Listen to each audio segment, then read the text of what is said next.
Welcome back to our virtual class. Today the class is for class 12 students.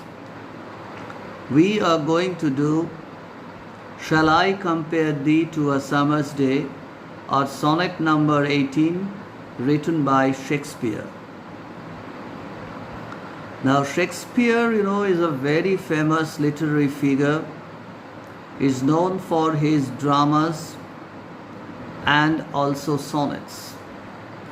Now Shakespearean sonnet has its own stamp. শেক্সপিরীয় সনেটের তার একটা নিজস্ব ধরন আছে। Shakespearean sonnet is made of 3 quatrains and a couplet generally. That is, শেক্সপিয়ারের সনেটটা তৈরি 3টে quatrain. এবার প্রশ্ন হচ্ছে কোয়াট্রেন মানে কি? এই দেখো এখানে লেখা আছে কোয়াট্রেন মানে 4 লাইনের স্তবক।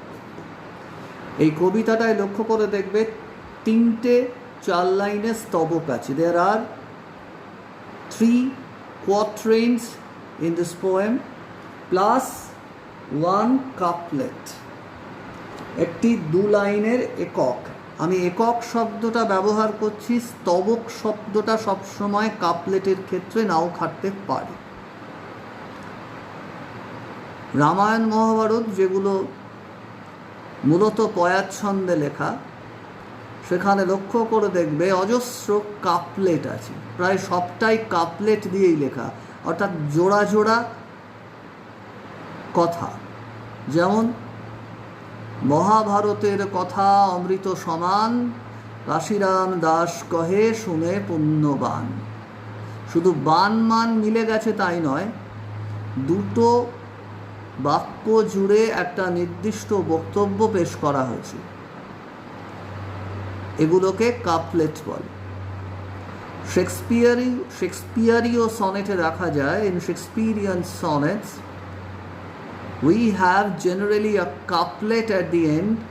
সাধারণত শেষে একটা কাপলেট থাকে, যার মাধ্যমে কবি কবিতার মূল বক্তব্যটাকে এক কথায় প্রকাশ করেন, through which the poet expresses the gist of the poem, the essence of the poem. এখন এই কবিতাটা কি নিয়ে? কবিতার যে নাম Shall I Compare Thee, এর মধ্য থেকেই কিন্তু অনেক কথা বেরিয়ে আসছে। Shall I compare thee to a summer's day? Summer ইংরেজদের কাছে সবচেয়ে ভালো ঋতু। Their best season is summer. কেন? England is a cold country. People in England suffer most from winter. ওদের শীতকালে সবচেয়ে কষ্ট হয়।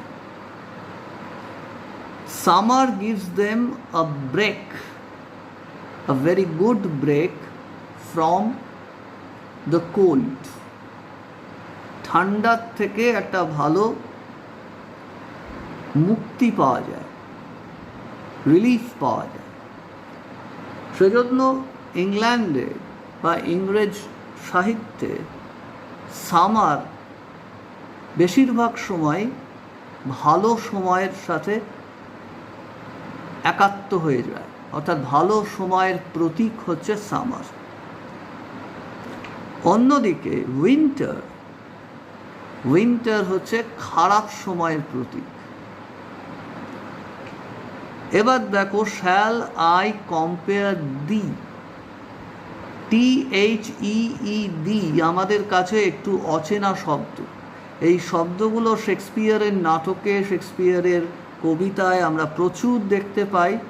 সে সময় এগুলোর যথেষ্ট চল ছিল।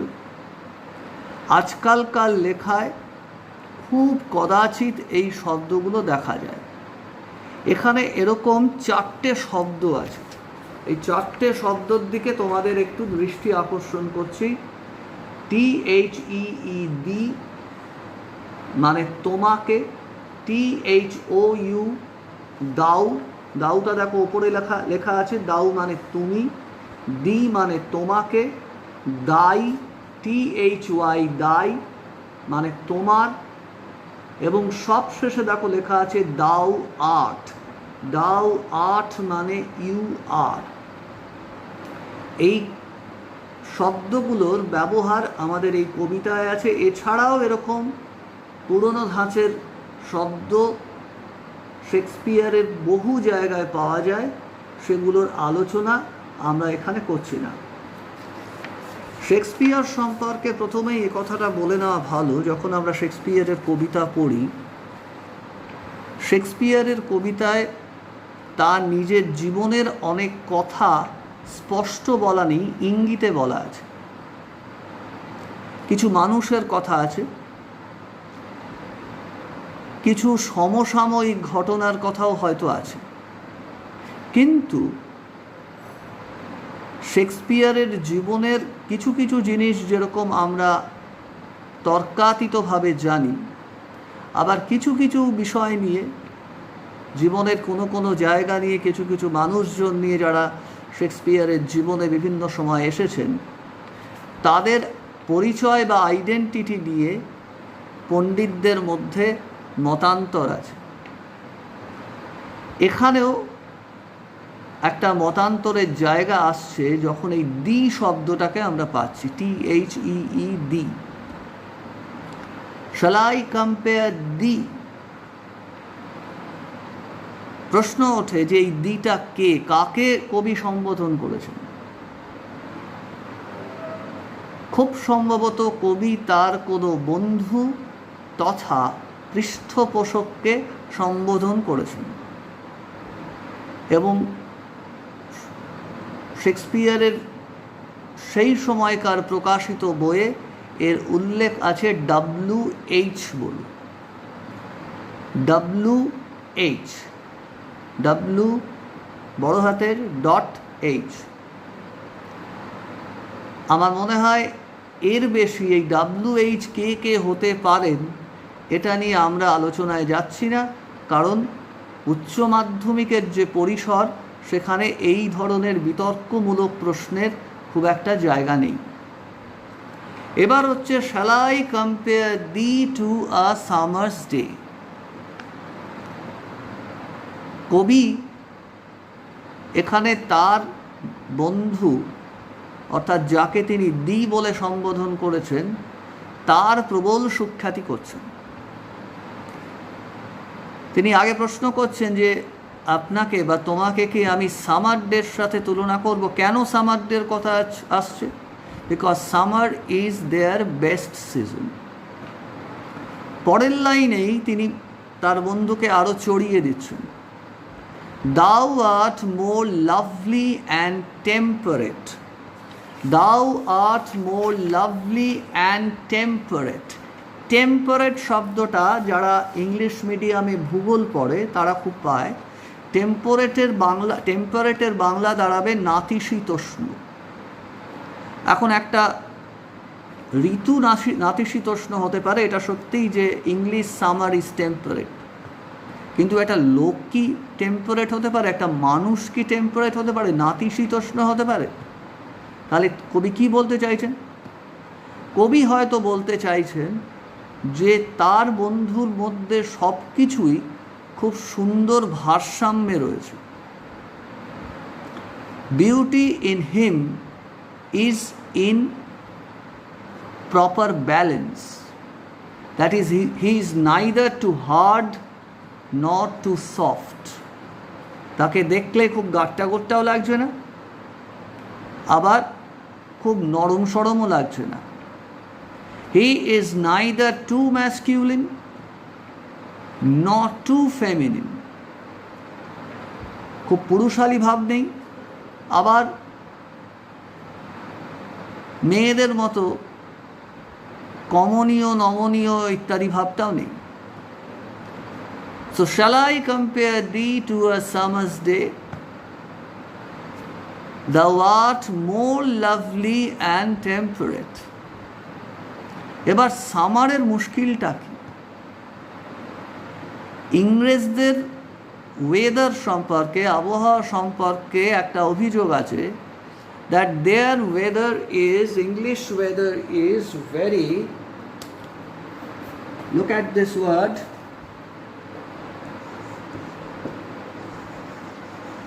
very fickle. fickle কাদের বলে? মানে যারা একটু অস্থির চিত্ত, কোনো সিদ্ধান্তে অনড় থাকতে পারে না, সব সময় মনটা ছটফট করছে, সিদ্ধান্ত পাল্টাচ্ছে, এই ধরনের লোককে ফিকল বলে। English weather is fickle because though the summer is very pleasant, summer does not have consistency. Consistent মানে CONSISTENT, কনসিস্টেন্ট মানে ধারাবাহিক। কবি বারবার এটা বোঝাতে চাইছেন যে তার বন্ধু সামারের চেয়েও বেশি সুন্দর। কি হিসেবে? সামারের মধ্যে প্রচুর ইনকনসিস্টেন্সি আছে because of the fickleness of English weather. যেমন প্রথমটা উনি বলছেন কি, rough winds shake the darling buds of May. রুক্ষ কর্কশ হাওয়া, খুব সম্ভবত উনি সামারে, ইংলিশ সামারে যে হঠাৎ হঠাৎ তাপমাত্রা কমে গিয়ে একটা কনকনে ঠান্ডা হাওয়া দেয়, সেই হাওয়ার কথা বলছেন। Rough winds shake the darling buds of মে। ওদের এই মে মাসে ফুলের কুঁড়িগুলো আসে, সেই ফুলের কুঁড়িগুলোকে নাড়িয়ে দেয়, অর্থাৎ তাদের কষ্ট দেয়, হ্যারাস করে। কি কে করে? Rough winds. তার মানে সামারে সবসময় যে প্লেজেন্ট তা নয়, summer has occasional rough winds, and the summer's leaves had too short a day. Summer's leaves had too short a date. অর্থাৎ গরমের উপস্থিতিটা, লিজ কথাটা তোমরা ব্যবহারিক জীবনে হয়তো শুনেছ। লোকে পুকুর লিজ নেয়, লোকে বাড়ি জমি ইত্যাদি লিজ নেয়। যতদিন মেয়াদ থাকে ততদিন তারা সেটাকে উপভোগ করতে পারে, মেয়াদ ফুরিয়ে গেলে সেটার ওপর তাদের কোনো অধিকার থাকে না। অর্থাৎ এখানে বলতে চাইছে যে সামার একদিকে যেরকম it is not always pleasant, the beauty of summer is not consistent. On the other hand, summer's day is very short or brief. And the poet wants to say time and again that the beauty of his friend is consistently lovely and temperate, is always lovely and temperate. And on the other hand, it is permanent or eternal. Eternal শব্দটা এই কবিতার প্রেক্ষিতে বারবার আসবে, অর্থাৎ শাশ্বত, eternal. It's always it's eternal, অর্থাৎ এটার কোনো ক্ষয় নেই। সুতরাং কবির বন্ধুর সৌন্দর্য সামারকে অনেক পিছনে ফেলে দিচ্ছে কবির মতে। Sometimes too hot the eye of heaven shines. Sometime too hot the eye of heaven shines. Sometime its gold complexion is dimmed. এবার সামারের অন্যান্য ইনকনসিস্টেন্সির কথা বলা হচ্ছে।